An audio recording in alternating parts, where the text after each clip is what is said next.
नमस्कार, प्रदेश हमारा में आपका बहुत बहुत स्वागत। मैं हूं आपके साथ मनूरा सक्सेना। अगले आधे घंटे तमाम वो खबरें आपको दिखाने वाले हैं जो रखती हैं आपसे सरोकार। शुरुआत कर रहे हैं जोधपुर से आ रही बड़ी खबर के साथ, जहां पर अस्पताल की लापरवाही सामने आई है। पेट में तौलिया छोड़ दिया गया।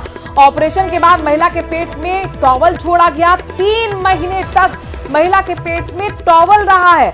मकराना से लेकर अजमेर तक इलाज कराया गया, किसी भी अस्पताल में सही इलाज नहीं मिला। अब एम्स अस्पताल में ऑपरेशन कर इस टॉवल को निकाला गया है। कूचामन के राजकीय चिकित्सालय में ये बहुत बड़ी लापरवाही सामने आई। जांच के लिए 3 सदस्य टीम का अब गठन किया गया है ताकि बड़ा एक्शन इस मामले में लिया जाए। लेकिन आप देखिए, ये लापरवाही जान पर भारी पड़ सकती थी। 3 महीने तक पेट में टॉवल रहा है। तस्वीरों में जो लाल घेरे में आपको हम दिखा रहे हैं, ये वही टॉवल है। अच्छा खासा बड़ा टॉवल आपको नजर आ रहा है। ऑपरेशन इस महिला का हुआ था। उस ऑपरेशन के दौरान इस टॉवल को पेट में ही डॉक्टर्स ने छोड़ दिया। 3 महीने तक ये पेट के अंदर टॉवल रहा है। महिला परेशान होती रही, दर्द से कराहती रही, दर अस्पताल पहुंची, लेकिन सही इलाज नहीं मिला। और आखिरकार जब वो एम्स पहुंची, उस दौरान उसका दोबारा ऑपरेशन कर इस टॉवल को निकाला गया है। अब लापरवाही किस स्तर पर हुई है, किस किस की तरफ से हुई है, इन तमाम बातों के खुलासे के लिए जांच के लिए 3 सदस्य टीम का गठन कर दिया गया है। लेकिन बड़ी बात यह है कि 3 महीने तक ये टॉवल पेट के अंदर रही है। महिला की जान तक जा सकती थी। बहुत बड़ी लापरवाही है। छोटा कोई टॉवल नहीं नजर आ रहा है, बल्कि आपको अच्छा खासा लाल घेरे में ये टॉवल नजर आ रहा होगा। ये टॉवल आप सोचिए, ऑपरेशन के दौरान डॉक्टर्स ने पेट के अंदर ही महिला के छोड़ दिया। 3 महीने तक उस पेट के अंदर ये टॉवल रहा है। और जब कहीं उसे इलाज 3 महीने तक नहीं मिला, दर्द से कराहती रही महिला, अंत में जब एम्स पहुंची है, उसके बाद ऑपरेशन कर दोबारा इस टॉवल को बाहर निकाला गया है। ऐसे में ये लापरवाही किस स्तर की है, कहां से हुई है ये चूक, और 3 सदस्य टीम को अब गठित कर जांच के लिए निर्देशित किया गया है। जोधपुर से हमारे संवाददाता महेंद्र इस खबर पर ज्यादा जानकारी के साथ जुड़ गए हैं। महेंद्र, ये बताइए, 3 महीने बहुत लंबा वक्त है, पेट के अंदर ये टॉवल रही है। किस हॉस्पिटल में इसका ऑपरेशन हुआ था जहां पे ये लापरवाही हुई? बिल्कुल, देखिए, लंबा वक्त है और इसी कारण महिला के पेट में बार बार दर्द होने की शिकायत आ रही थी। ये कुचामन सिटी के राजकीय अस्पताल का पूरा प्रकरण है। यहाँ डॉक्टरों ने ये लापरवाही पूरी बरती और महिला का सीजेरियन प्रसव हुआ था। और जब ऑपरेशन कंप्लीट हुआ तो ये टॉवल अंदर पेट में छोड़ दिया गया और उसी का नतीजा ये हुआ कि 3 महीने तक ये महिला परेशान रही। बार बार जांचें भी करवाई गई और लेकिन दर्द निवारक दवाई भी ली, लेकिन जब पेट दर्द ठीक नहीं हुआ तो इन लोगों ने जोधपुर एम्स जाना ठीक समझा। और यहाँ इस बात का पूरा खुलासा हुआ कि वास्तविकता में क्या दिक्कत चल रही है और इसके बाद ऑपरेशन किया गया। अब यहाँ जो कुचामन सिटी का जो अस्पताल है, यहाँ पर इस लापरवाही को लेकर सीएमएचओ ने 3 डॉक्टरों की कमेटी गठित की है और संभवतः आज शाम तक इस कमेटी की रिपोर्ट मिलने की संभावना है। तो ये पूरा प्रकरण है जी। ठीक है, बने रहिए महेंद्र। कूचामन से हमारे संवाददाता जानकारी दे रहे थे, क्योंकि राजकीय चिकित्सालय कूचामन का ही है, जहां पर ये 3 महीने पहले लापरवाही हुई थी और इसके बाद एम्स में इस टॉवल को बाहर निकाला गया है। चंद्रशेखर हमारे संवाददाता जोधपुर से इस खबर पर जुड़ गए हैं। चंद्रशेखर, इस मामले में आपके पास क्या अपडेट है? जाहिर तौर पर ये बहुत बड़ी लापरवाही कही जा सकती है, औरत की जान भी जा सकती थी। देखिए, बात करें तो ये जिस तरह से अस्पताल में डॉक्टरों की लापरवाही के कई मामले सामने आते हैं, लेकिन इसने एक ऐसा इतिहास बना दिया है जो कभी भूल नहीं सकते। इतनी बड़ी लापरवाही कि एक महिला के पेट में 8 इंच बाई 10 इंच का एक टॉवेल, यानी बहुत जो रुई का जो टॉवेल होता है, वो अंदर भूल गए। सबसे बड़ी बात है तो महिला लगातार जो है अपने पेट दर्द की शिकायत लेकर कुचामन अस्पताल में जाती रही। उसे जो है लगातार पेन किलर और उसके डोज दिए गए और जब वो अजमेर अस्पताल पहुंची तो वहां पर तो उसे ये बता दिया गया कि आपके पेट में गांठ है और इसका ऑपरेशन करना पड़ेगा। सबसे बड़ी बात है तो ये जो पूरी लेकुना हुई, इसका खामियाजा कहीं ना कहीं जो नवजात शिशु है उसको भी भुगतना पड़ेगा, क्योंकि महिला के पेट में इतना बड़ा टॉवेल था तो वो पूरा खाना नहीं खाती थी, जिसके चलते उसके जो स्तन में दूध नहीं बनता था, तो बच्चे को जो है बाहर का दूध पिलाया जाता है। और प्रोटोकॉल के हिसाब से 6 महीने तक बच्चे को जो है माँ का दूध पिलाना सर्वोत्तम होता है, ताकि तो उसकी अच्छी ग्रोथ हो सके। कहीं ना कहीं वो जीवन भर कुपोषण को झेलेगा। 17 अक्टूबर को जब ये टॉवेल बाहर निकाला गया और जब महिला को ये पता चला कि इसकी वजह से उसके बच्चे को भी नुकसान होने वाला, उसके पेट की आंतों को भी नुकसान हुआ है। तब उसने जो है राजस्थान हाईकोर्ट में एक पिटीशन दायर की। राजस्थान हाईकोर्ट के डायरेक्शन पर जो है ये कमेटी का गठन किया गया है, तो इस पूरे मामले की जांच कर रही है। इतनी बड़ी लेकुनाही और उसे छुपाया गया। सबसे बड़ी बात, जब पता चल ही चुका था डॉक्टरों को, उसके बाद भी उसे जो है मामले को दबाने का प्रयास किया गया। ये कहीं ना कहीं एक बहुत चिंतन का विषय है। इस तरह की लापरवाही कही जा सकती है। मतलब एक 10 बाई 8 इंच यानी बहुत बड़ा टॉवेल होता है।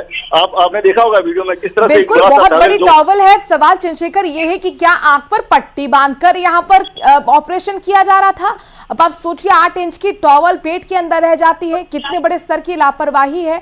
इसका खामियाजा ना सिर्फ महिला को भुगतना पड़ा बल्कि इसके छोटे मासूम बच्चे को जो कि कुछ महीने का है उसे भी भुगतना पड़ा है। अच्छा, अभी स्थिति कैसी है चंद्रशेखर इस महिला की?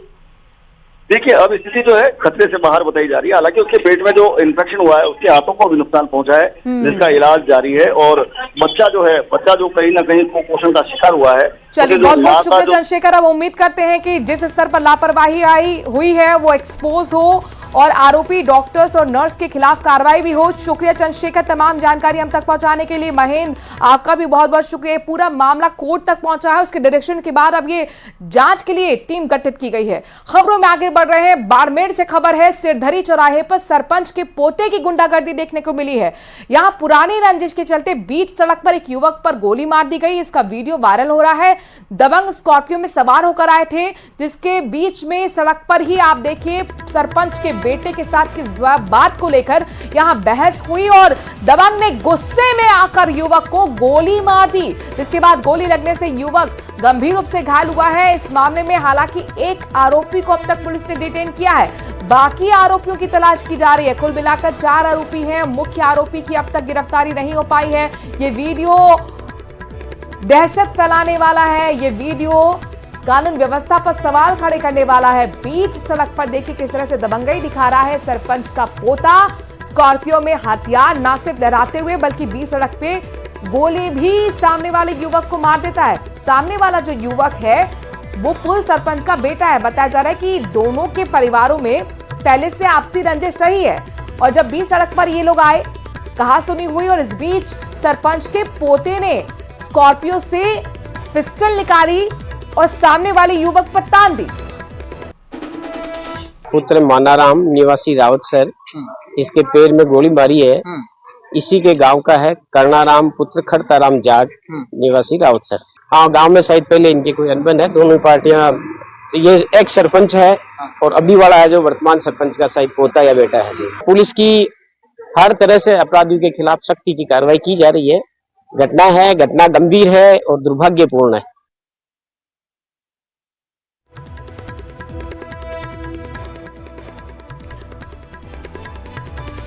तीन तस्वीर आपके सामने, जहां पर देखिए पिस्टल से किस तरह से फायरिंग होती है। अब पुलिस हालांकि इसके बाद तैनात कर दी गई है। अस्पताल में घायल युवक का इलाज किया जा रहा है, लेकिन ये 3 तस्वीरें कानून व्यवस्था पर कई सवाल खड़े करती हुई और ये बता रही है कि खाकी का खौफ दबंगों में बिल्कुल नहीं है। ये दबंग बीच सड़क पर पिस्टल ना सिर्फ लहरा रहा है बल्कि सामने वाले युवक को उसने गोली भी मार दी। पैर में उसको गोली लगी है, अस्पताल में उसको इलाज कराया जा रहा है। आपसी रंजिश का ये मामला बताया जा रहा है। एक तरफ सरपंच का पोता है जिसने गोली मारी है, तो दूसरी तरफ पूर्व सरपंच का बेटा है।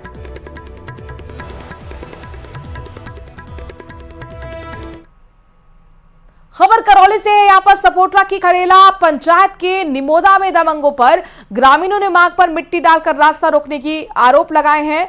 ग्रामीणों का आरोप है कि मार्ग पर मिट्टी डालने से नाली रुक गई है, अवरुद्ध हो गई है। यही वजह है कि मुख्य मार्ग पर जलभराव हो गया है। जलभराव के चलते स्कूल जाने वाले छात्रों को, ग्रामीणों को काफी परेशानियां होती हैं। मामले को लेकर ग्रामीणों ने प्रदर्शन तक किया है, रास्ता सुचारू करने की मांग की है।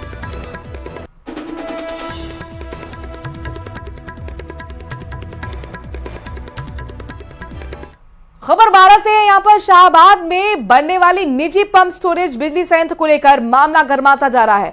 पहले तो स्थानीय लोगों और पर्यावरण प्रेमियों ने यहां पर प्लांट्स के लिए करीब 1.5 लाख पेड़ों के काटने का विरोध जताया। इस विरोध के बाद जोधपुर उच्च न्यायालय ने मामले में संज्ञान लेकर सुनवाई शुरू की है। तो वहीं एनजीटी भी अब ये मामला वहां पर विचाराधीन है। राज्य सरकार के मंत्री इसे महत्वाकांक्षी प्रोजेक्ट बता रहे हैं, लेकिन 12 के बीजेपी नेताओं ने इस प्रस्तावित प्लांट का विरोध जताया है।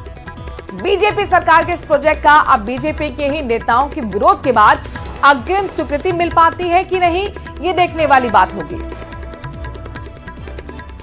पंप स्टोरेज हमें जहाँ जहाँ भी हमारे पास ऐसी सूटेबल साइट है वहाँ हर जगह आवश्यक है, वो लगाने पड़ेंगे। ये आज की हमारी आवश्यकता है। इसके बिना हमें जब तक जो हमारा पीक आवर होता है 4 घंटे, उस 4 घंटे की बिजली चाहिए। या तो हम बैटरी स्टोरेज करें या पंप स्टोरेज करें या फिर थर्मल लगाएं जो 24 घंटे बिजली देता है। वो हमें वो संभव नहीं है कि 4 घंटे की बिजली के लिए एक उस कैपेसिटी का नया थर्मल स्थापित किया जाए। इसके लिए जो सबसे अच्छी योजना है वो पंप स्टोरेज है, बैटरी स्टोरेज है। हम इस पर जा रहे हैं, जहाँ जहाँ भी संभावना है वो है। और लोगों में कोई इस के प्रति जो भी ये लग रहा है कि ये पर्यावरण के विरुद्ध है, तो अगर नया थर्मल लगाने में कितने कार्बन का उत्सर्जन हो रहा है ये आप देखिए। अलवर से यहाँ पर रेडी सीएससी में निर्माणाधीन लैब भवन में अनियमितता देखने को मिली है। निर्माण में अनियमितता को लेकर रेडी चिकित्सा प्रभारी ने सीएमएचओ अलवर और बीसीएमओ रेडी को पत्र लिखकर अवगत कराया है। निर्माण कर रहे ठेकेदार पर आरोप है कि लेबोरेटरी भवन के निर्माण को लेकर संबंधित फर्म का ठेकेदार बचत के लिए बिना कॉलम के निर्माण कर रहा है। भविष्य में भवन को लेकर जानमाल की हानि की संभावना रहेगी और इसी को लेकर संबंधित एएन से बात की तो संतुष्ट जवाब भी नहीं दिया गया। इस संस्था पर निर्माणाधीन बीपीएचयू लैब का निर्माण हो रहा है। आज इसमें जो प्रस्तावित लेआउट प्लान दिया गया था उसके हिसाब से काम नहीं किया जा रहा है। इसके बारे में उच्च अधिकारियों को बता दिया गया है। खबर झुंझुनू से है। यहाँ पर सूरजगढ़ थाने के भुड़नपुरा में देर रात ग्रामीण और पुलिस की भिड़ंत हो गई। ग्रामीणों का आरोप है कि पुलिसकर्मी शराब के नशे में थे। उन्होंने तेज स्पीड में गाड़ी को रिवर्स कर दौड़ा दिया, जिससे 3 ग्रामीण चपेट में आ गए। तो वहीं पुलिस का कहना है कि ग्रामीणों ने पुलिसकर्मियों पर जानलेवा हमला किया। 5 लोगों को पुलिस उठाकर ले गई है। हालांकि पुलिस ने किसी को भी हिरासत में लेने से इनकार किया है। ग्रामीणों का कहना है कि पुलिस झूठ बोल रही है। पुलिस अवैध शराब बिक्री की सूचना पर गई भुड़नपुरा। वहीं सूरजगढ़ थाने में तोड़फोड़ के साथ पुलिस पर हमला और राजकाज में बाधा डालने के मामले दर्ज कर लिए गए हैं। पुलिस वाले 3 व्यक्ति पुलिस थाना की गाड़ी लेकर के आए थे। यहाँ आकर के आवासिंग सनोप खेतरा में घर पे आए। यहाँ गाड़ी रोक करके उन्होंने उसको गाड़ी में डालने का प्रयास किया। तो यहाँ मौजूद महिलाएं जो कल शादी में आई हुई थी, उनको पूछा कि आप यहाँ किस लिए आए हो। तो उन्होंने महिलाओं के साथ बदसलूकी करते हुए और पूछा कि आवासिंग कौन है, ये शराब बेचता है। उन्होंने मना कर दिया यहाँ कोई शराब नहीं बेचता है। बावजूद इसके उन्होंने उनको धक्का मुक्की करते हुए और फिर भागने का प्रयास किया और आवासिंग को उठाने का प्रयास किया। उन्होंने मना किया तो वो लोग सीधे भागने लग गए। सामने रास्ता नहीं होने के कारण वो वापस आ गए और गाड़ी को तेज़ गति और लापरवाही चलाते हुए एकदम से बैक गाड़ी को लेकर के आए, जिनमें 3 व्यक्तियों को चोट लगी। खबर झुंझुनू से है। यहाँ पर काजड़ा गांव निवासी सेना में हवलदार विनोद सिंह शेखावत रविवार को शहीद हो गए। 40 साल के शेखावत मणिपुर में म्यांमार बॉर्डर पर तैनात थे। अचानक उनकी तबीयत बिगड़ी, इम्फाल लाया गया जहां उनको नहीं बचाया जा सका। सेना ने इसे बैटल कैजुअल्टी बताया है। हवलदार शेखावत का पार्थिव शरीर शाम 7:40 पर जयपुर पहुंचेगा और मंगलवार को जयपुर से सड़क मार्ग से उनके पैतृक गांव काजड़ा पहुंचेगा। काजड़ा में सैन्य सम्मान के साथ उनकी अंत्येष्टि होगी।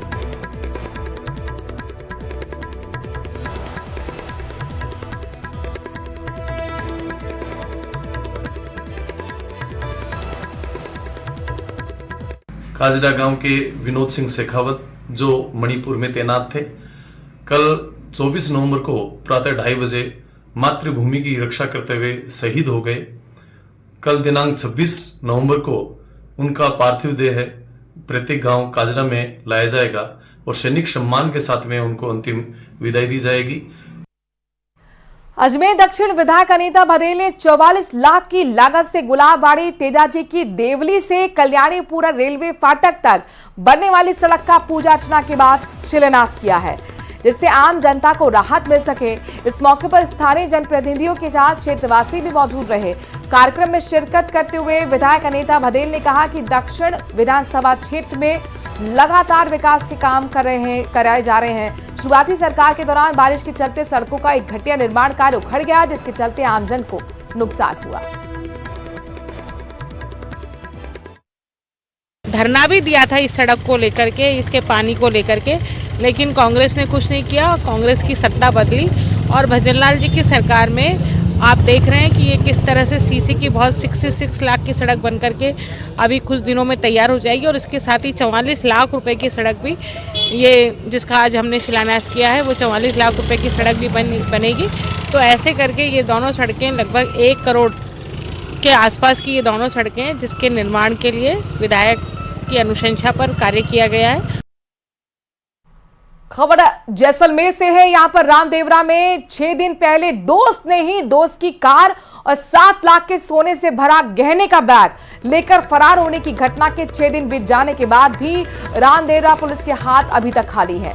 इस मामले में रामदेवरा पुलिस थाने में ज्वेलर्स पवन सोनी की तरफ से रिपोर्ट दर्ज कराई गई थी, जिसके बाद पुलिस ने दर्ज कर इस पूरे केस के मामले में तफ्तीश को लेकर अपनी सरगर्मियां तेज की, अपनी कार्रवाई को अंजाम दिया। लेकिन लूट के आरोपी की तलाश सिर्फ हो रही है। 6 दिन बीत जाने के बाद अब तक ये आरोपी पुलिस की गिरफ्त से बाहर है।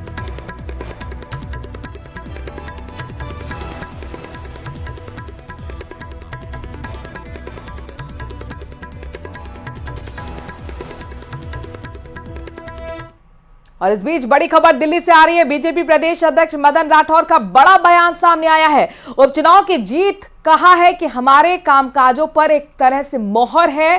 संसद में केंद्र राज्य की कड़ी के तौर पर काम करेंगे। सुनिए क्या कुछ कहते हुए नजर आए हैं मदन राठौर। जाहिर तौर पर सियासी अग्नि परीक्षा में वो पूरी तरह से पास हुए हैं और उत्साहित होकर उपचुनाव की जीत को उनका कहना है कि ये हमारे कामकाजों पर यानी कि सरकार के कामकाज पर मोहर लगाई गई जनता की तरफ से।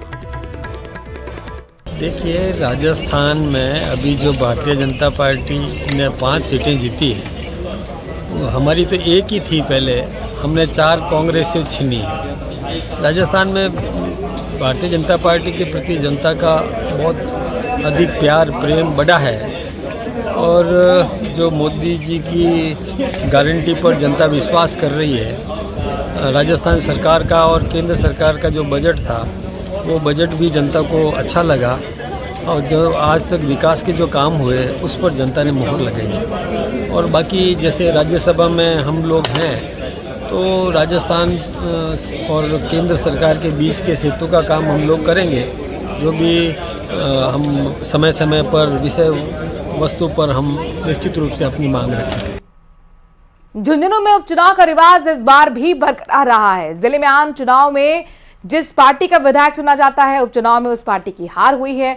जिले में अब तक हुए 6 उपचुनाव को देखा जाए तो इनका परिणाम आम चुनाव के विपरीत ही रहा है। रिपोर्ट देखिए।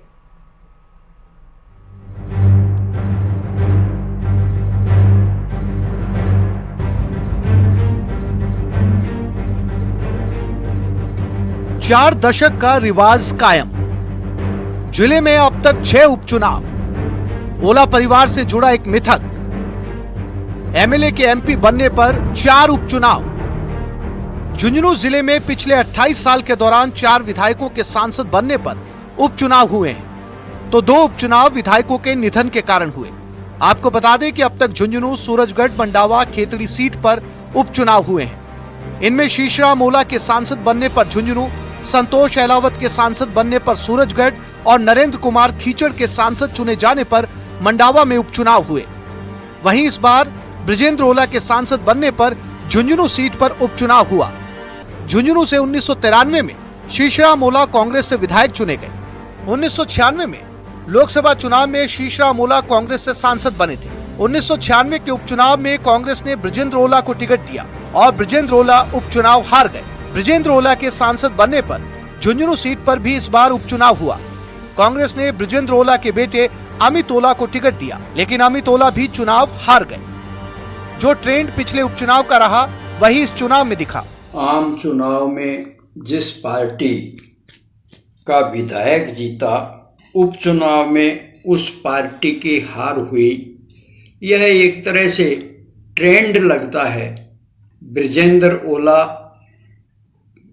के विधानसभा क्षेत्र झुंझुनू से उपचुनाव हुए तो उसमें भारतीय जनता पार्टी के राजेंद्र भामू जीते। विधानसभा क्षेत्र में उपचुनाव हुए। शीशराम ओला जब सांसद बने तो उपचुनाव हुआ और वहां कांग्रेस का कैंडिडेट हारा। झुंझुनू जिले में 2 विधानसभा सीटों पर विधायकों के निधन के बाद उपचुनाव हुआ। मसलन आम चुनाव में जीती पार्टी उपचुनाव में अपनी सीट बरकरार नहीं रख पाई। खेतड़ी में 1988 में उपचुनाव में कांग्रेस के डॉक्टर जितेंद्र सिंह विधायक चुने गए थे। वहीं 1980 के विधानसभा चुनाव में मंडावा से जनता पार्टी के लच्छू राम विधायक बने थे। उनके निधन के बाद 1982 में हुए उपचुनाव में कांग्रेस के राम नारायण चौधरी जीते थे। जैसे खेतड़ी में माला राम जी विधायक थे, उनकी मृत्यु के बाद जब उपचुनाव हुआ तो डॉक्टर जितेंद्र सिंह विधायक बने। जो चुनाव परिणाम फिलहाल झुंझुनू में आए वो अप्रत्याशित नहीं है, वो केवल वो जो ट्रेंड चला आ रहा है उसकी पुनरावृत्ति मात्र है।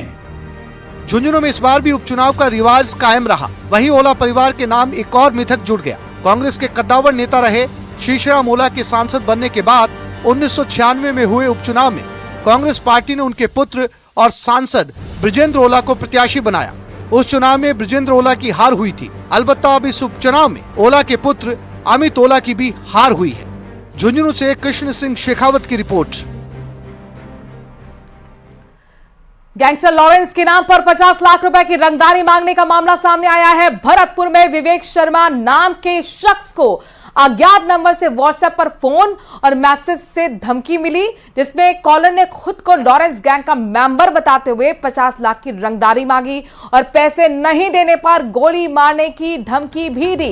पीड़ित ने बताया कि उसे पहली कॉल 15 नवंबर को आई थी, जबकि दूसरी कॉल 23 नवंबर को आई, जिसमें 50 लाख की डिमांड की गई। फिलहाल पुलिस अब शिकायत के आधार पर जांच कर रही है।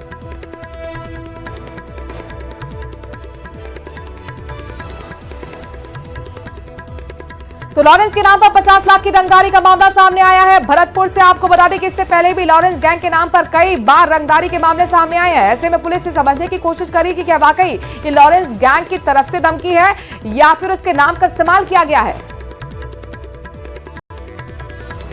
लॉरेंस बिश्नोई गैंग के नाम पर 50 लाख रुपए की रंगदारी मांगने का मामला सामने आया है। पीड़ित कोतवाली थाना इलाके के कुम्हेर गेट का रहने वाला है और उसने इस पूरे मामले की शिकायत पुलिस को दी है। कोतवाली थाना पुलिस ने पीड़ित की तहरीर पर मामले की जांच शुरू कर दी है। जो कॉलर है उसने पीड़ित को कॉल किया, व्हाट्सएप कॉल किए और व्हाट्सएप मैसेज किया और उसके साथ साथ उसे 50 लाख रुपए की रंगदारी मांगी और नहीं देने पर गोली मारने की धमकी दी है। पुलिस का कहना है कि पूरे मामले में जांच की जा रही है कि आखिर ये कॉल किसने किया और क्या उसका उद्देश्य था। हालांकि अभी तक इस तरह जो रंगदारी के मामले सामने आए हैं उनमें इंटरनेशनल जो कॉलिंग है वो सिस्टम यूज किया जाता है, लेकिन इसमें भारतीय नंबर से ये मैसेज किया गया और कॉल किए गए, जिससे जो पीड़ित है विवेक शर्मा उससे 50 लाख रुपए की रंगदारी मांगी गई। दीपक पुरी, न्यूज 18 भरतपुर।